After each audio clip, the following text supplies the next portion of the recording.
It is no surprise that Warzone 2 plays a lot slower than any other battle royale we've ever had. Compared to Warzone 1, it feels and plays completely different. So I'm going to give some tips of how to get more kills and just win more gunfights in Warzone 2. But it's going to be coming from an average player, because it's not just going to be like your average pro player, swag, bloody symphony, telling you how to play and how to get more kills when they're just absolutely insane at the game. So regardless of what they're going to be telling you, they're just naturally insane at battle royales. This is going to be from an average player standpoint and just giving you some tips that really will improve your game. So the first tip I would say to improve your gunfights and just get more kills is hot drops. And obviously if you're trying to go for the wins, this probably isn't the best idea, but what I mean by hot drops is land at a busy spot, and that doesn't just mean land at high rise every single game, because why you want to do this is the more gunfights you get into with the different areas and different situations, the better you will get. So a hot drop is kind of like the first place the plane goes over. Land there, because you don't want to be landing at the same POI, because by dropping at hot places, you'll be in continuous gunfights and different situations every game, meaning you'll be improving at every aspect of the game, whether that's building fights, long range fights, short range, whatever it is. In the end, you'll get so good at all of them and you'll just progressively get better over time. Whereas if you land at the same POI every game, you may be insane and get 15 kills at that location, but then once the zone pushes and you're out of that location, you'll be right out of your comfort zone, you won't know what you're doing, and because landing at the same spot, you'll only be used to that one situation, the same gunfights, the same situations every game. So definitely go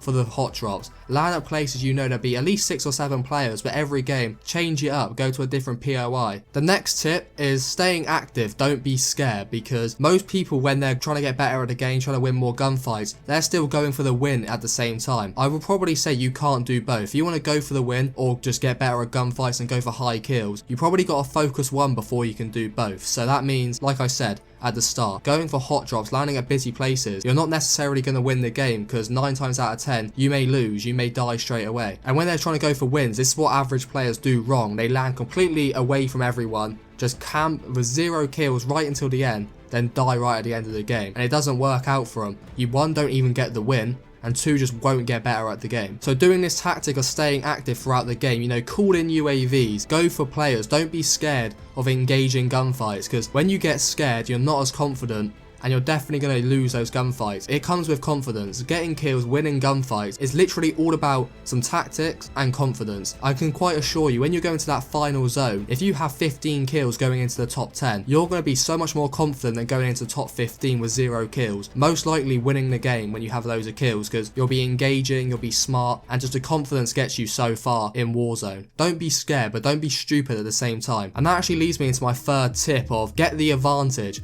You can be confident and engage gunfights, but there's being stupid and there's being scared. Sometimes some gunfights just aren't worth it. That's why you gotta get the advantage and play smart. You know, the first initial things is carry stuns, flashes, semtexes, you know, have UAVs on hand ready, and airstrikes, drill charges. There's so much added features within this game that you can get the advantage and just outplay your opponent, you know.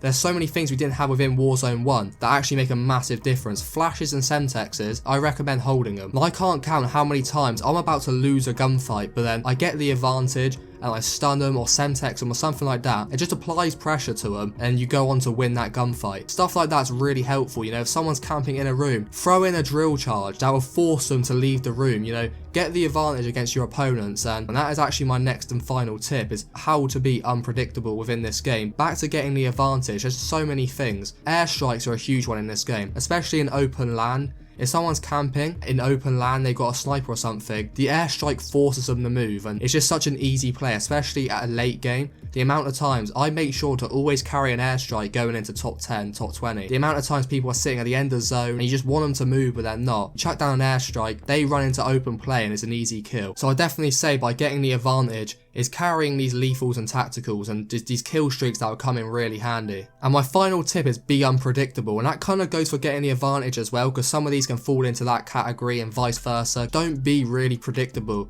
especially flank, re-challenge from different angles to get around your enemy. There's so many different ways you can do this. For instance, I see it so much. People are going backwards and forwards with snipers. They're both in buildings or something like that. So when you're kind of having a sniper battle, don't re-engage from the same window, because that's what they're expecting you to do. if you kind of unengage, they are just pre-aiming at the window you're previously at. So be a little unpredictable and go to a different window or a different area and try and get a new angle on them. The amount of times that I've backed away from a gunfight and flanked around just from a new angle and caught them by surprise, you've kind of snuck up on them, caught them by surprise, or just re-challenge from another angle where they weren't expecting it, is literally a game changer. And especially in squads where there's 3 or 4 of them, by you re-challenging from another angle or flanking round, you can easily get 2 knocks before they've even noticed you. Anyway, that's it from me today. I hope you lot did enjoy. Thank you guys for watching, and I'll catch you guys next time.